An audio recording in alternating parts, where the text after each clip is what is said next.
Assalamualaikum dan selamat sejahtera. Saya Nur Hashika binti Zakir dan tujuan saya buat video ni adalah untuk membentangkan mikro pengajaran teori yang bertajuk struktur tanah. Okey, Assalamualaikum semua. Selamat sejahtera. Okey, hari ni Khamis 18 Jun, semua hadir? Okey, bagus. Okey, lepas rehat mesti semua dah makan. So cikgu harap semua boleh bagi tumpuan dan juga kerjasama dalam proses pengajaran kita pada hari ini. Boleh? Okey, bagus. Semangat tu yang cikgu mahukan. Okey, di hadapan kamu ada gambar A dan juga gambar B. Okey, sekarang ni teliti gambar A dan juga gambar B dan cikgu nak dalam masa 1 minit seorang demi seorang datang ke depan dan tulis apa yang kamu nampak pada gambar A ataupun apa yang kamu nampak pada gambar B. Mungkin dari segi persamaan ataupun perbezaan, apa sahaja. Boleh? Okey, kita mulakan daripada sekarang. Okey, terima kasih atas jawapan. Okey, gambar A ada describe padang pasir panas, berhabuk, luas. Gambar B, ladang, tanaman pokok, tanah subur, beri untung. Semua jawapan yang diberi adalah betul, tak ada yang salah. Okey, ada tak yang terfikir tentang dari segi struktur tanah? Tanah A ni macam mana? Tanah B ni macam mana? Ada tak yang terfikir? Tak ada. Okey, tak apa. Sebenarnya pada hari ini kita akan belajar mengenai struktur tanah. Okey, buka muka surat 38. Okey, Syafiqah boleh tak bacakan apa itu struktur tanah?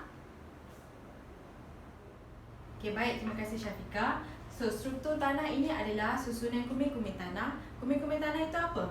Gelodak, tanah liat dan juga pasir yang bergabung dalam satu proses pembentukan tanah yang akan membentuk agregat tanah. So, agregat tanah ini adalah istilah untuk gabungan-gabungan kumil-kumil tanah ini apabila dia bersatu dalam satu proses pembentukan tanah. Okey kelas, apa itu definisi struktur tanah? Sama-sama baca. Okey, bagus. Okey kelas, ini adalah sawah milik Ali yang subur. Yang ini sawah milik Aminah yang kering dan tidak subur. Kenapa ada yang kering? Kenapa ada yang subur? Ianya adalah disebabkan oleh perbezaan dari segi ciri-ciri struktur tanah. Di sini ciri-ciri struktur tanahnya baik. Di sini ciri-ciri struktur tanahnya yang tidak baik. So, apa ciri-ciri struktur tanah yang baik? Okey kelas, terusnya ciri-ciri struktur tanah yang baik. Okey, apa ciri-ciri struktur tanah yang baik untuk kita hasilkan tanaman yang segar dan subur? Okey, dia perlu ada lapisan nipis air yang akan mengisi liang-liang halus dalam agregat. Dan yang kedua, dia perlu ada ruang besar dalam antara agregat yang akan membenarkan gas dan juga pengaliran udara. Jadi apabila struktur tanah itu mempunyai dua ciri ini, dia dapat menghasilkan tanaman yang segar dan juga subur kerana mempunyai pengaliran udara dan juga saliran air. Okey kelas, apa ciri-ciri struktur tanah yang baik? Yang pertama, bagus. Yang kedua, okey bagus. Okey, sekarang kita masuk kepada jenis struktur tanah. Okey, ini adalah tajuk utama kita pada hari ini. Okey, struktur tanah ada 5. Yang pertama butir rapur, yang kedua berlapis, yang ketiga berblok, yang keempat prismatik, yang kelima kolumnar. Dan di sini cikgu ada sertakan ciri-ciri bagi setiap jenis struktur tanah. Dan sebelum tu cikgu ada beri sekeping gambar untuk setiap kumpulan, betul? Okey, sebenarnya sekeping gambar itu adalah salah satu kepada jenis struktur tanah ini. Okey, struktur tanah yang pertama adalah butir rapur. Apakah cirinya? Dia berada di lapisan atas, bersaiz kecil dan juga ruang liang yang banyak. So, butir rapur ni selalunya kita jumpa kat mana? Okey, sebenarnya butir rapur ini adalah tanah yang kita sesuai gunakan untuk kita bercucuk tanam di kebun, di ladang. So, kerana apa? Kerana dia mempunyai bahan organik yang mampu untuk menghasilkan tanaman kerana dia mempunyai ruang yang banyak untuk pengudaraan dan juga pengaliran air. So, grup mana yang pegang gambar butir rapur? Cuba angkat tangan. Okey, betul. Okey, terima kasih Haziq. Betul, ini adalah butir rapur. Okey, yang kedua kita ada berlapis. Ciri-ciri yang berlapis ni dia adalah seperti lempeng. Okey, lempeng yang berlapis antara satu sama lain. Disebabkan keadaan yang macam ni, dia mempunyai ruang liang yang sedikit berbanding dengan butir rapur. Okey, faham?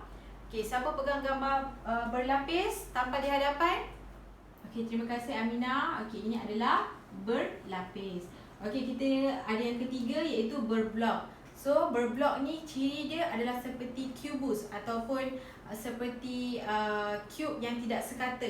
Okey, disebabkan oleh ciri dia yang tidak sekata, dia ada pengudaraan yang dan juga saliran yang baik antara satu sama lain. So, kumpulan mana yang pegang berblok tanpa di hadapan?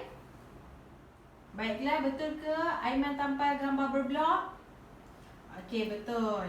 Okey, struktur tanah yang keempat adalah prismatik. So, bila kita sebut prismatik adalah dia berbentuk prisma ataupun nama lain dia adalah bentuk poligon. Okey, struktur tanah prismatik dia prisma yang disusun secara menegak dan bahagian atas dia mendatar. So, kumpulan mana yang pegang gambar prismatik tampal dekat depan? Okey, terima kasih Ali. Okey, ini adalah struktur tanah yang berbentuk prismatik. Dia bahagian atas dia mendatar dan berbentuk prisma yang menegak. So, seterusnya kita ada kolumna. So, kolumna ni sama seperti prismatik. Dia berbentuk tiang dengan puncak yang berbentuk bulat. Perbezaannya pada prismatik dia adalah mendatar dan pada kolumna dia adalah bulat pada bahagian atas. So, kumpulan mana yang pegang gambar kolumna tanpa di hadapan? Okey, kumpulan Maisarah dah tanpa gambar kolumna. Betul ke kelas?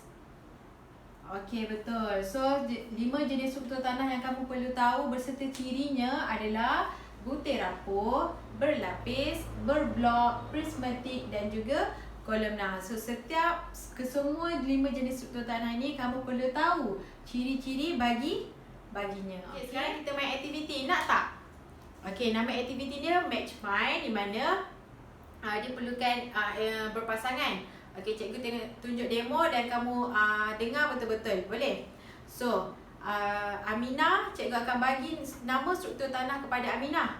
Dan Aminah perlu terangkan kepada Hashimah, rakan pasangan dia, ciri-ciri struktur tanah yang cikgu bagi kat dia. Tanpa dia sebut nama struktur tanah tu. Sebab cikgu hanya bagi nama struktur tanah pada Aminah dan Aminah kena terangkan dekat Hashimah apa ciri-ciri struktur tanah yang dia dapat, dan Hashimah pula dia kena lukis apa struktur tanah yang diterangkan oleh Aminah. Okey, nanti Aminah pula akan lukis apa struktur tanah yang diterangkan oleh Hashimah. So, dekat sini, di aktiviti ni cikgu nak tengok sejauh mana kamu boleh bagi keterangan kepada rakan kamu mengenai struktur tanah yang cuba kamu beri. Okey, topik kita yang terakhir hari ni adalah kepentingan struktur tanah. Okey, kelas ni gambar apa? Okey, gambar tanah runtuh. So, macam mana kita nak cegah hakisan tanah ataupun tanah runtuh ni? Okey, dia ada banyak cara. Salah satunya kita boleh cegah permukaan tanah tu daripada timpaan hujan. Contohnya kalau dekat tepi highway kita ada nampak tanah tu berkonkrit ataupun bersimen, betul? Itu adalah cara kita cegah hakisan tanah.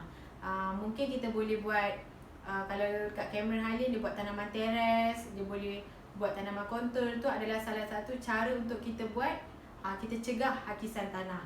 So, pentingnya kita cegah hakisan tanah ni supaya kita dapat struktur tanah yang baik. So, itu adalah salah satu kepentingan struktur tanah, iaitu mencegah hakisan tanah. Ada 4 lagi kepentingan struktur tanah di mana cikgu akan tunjukkan di dalam video, dan cikgu nak setiap kumpulan kenal pasti 4 lagi kepentingan struktur tanah yang ada pada video dan tulis. Nanti kita akan bincang. Boleh? Okey? Cikgu akan tunjukkan video dulu ya. Okey, kita dah tengok video dan awak dah catat apa kepentingan struktur tanah yang ada pada video tersebut. Okey, kita cek sama-sama 5 kepentingan struktur tanah. Okey, yang pertama, memperbaiki pengudaraan tanah. Yang kedua, mencegah kepadatan tanah. Yang ketiga, mencegah hakisan tanah. Air berlebihan mudah dialirkan. Dan yang terakhir, mengekalkan daya pegangan air tanah. Okey, semua dah faham kepentingan struktur tanah? Okey, sekarang kita buat aktiviti inside outside circle. Aktiviti berpasangan. Okey, pelajar 1 perlu buat bulatan di tengah dan pelajar 2 perlu buat bulatan di bahagian luar. Duduk berdepan dengan pasangan masing-masing. Okey, arahan dia, cikgu akan beri 2 atau 3 kepentingan struktur tanah kepada pelajar 1 dan pelajar 1 tersebut perlu terangkan kepada pasangan dia apa yang dia faham mengenai kepentingan struktur tanah yang dia dapat. So, pelajar 2 ni perlu dengar dan nanti dia perlu komen ataupun mungkin ada info tambahan yang kawan awak tu tak sampaikan. So, nanti kita akan berbincang. So, kita akan buat pelajar 1 dulu dan nanti cikgu akan beri kepentingan struktur tanah yang kedua ataupun yang selebihnya kepada pelajar yang kedua dan dia perlu terangkan kepada pelajar 1. So, dekat sini cikgu nak tengok macam mana kamu boleh beri penerangan mengenai kepentingan struktur tanah kepada rakan-rakan. Boleh? Okey. Okey, beri tepukan untuk diri masing-masing. Okey, cikgu dah nampak dah awak betul-betul bersungguh sangat-sangat dalam nak bagi penerangan kepada rakan-rakan. Okey, terima kasih banyak-banyak sebab itu adalah penting supaya kamu tahu apa ciri kepentingan struktur tanah. So, sebelum cikgu akhiri pengajaran hari ini, cikgu nak kamu buat kuis yang ada pada lembaran yang cikgu dah bagi dalam masa 10 minit dan hantar. Boleh? Okey. Okey, hantar kuis. Okey, sebelum cikgu akhiri kelas, cikgu nak buat refleksi beberapa orang volunteer terangkan pada rakan-rakan dari kepada cikgu 5 jenis struktur tanah dan 5 kepentingan struktur tanah. Anyone? Okey, siapa-siapa je. Nanti cikgu akan bagi hadiah. Okey. Okey, terima kasih. So, ada apa-apa persoalan? Ada apa-apa yang muskil? Betul? Okey, tak ada. So, cikgu harap apa yang kita belajar hari ini kamu boleh faham dan jangan lupa siapkan modul. Okey, kita jumpa minggu depan. Assalamualaikum dan terima kasih.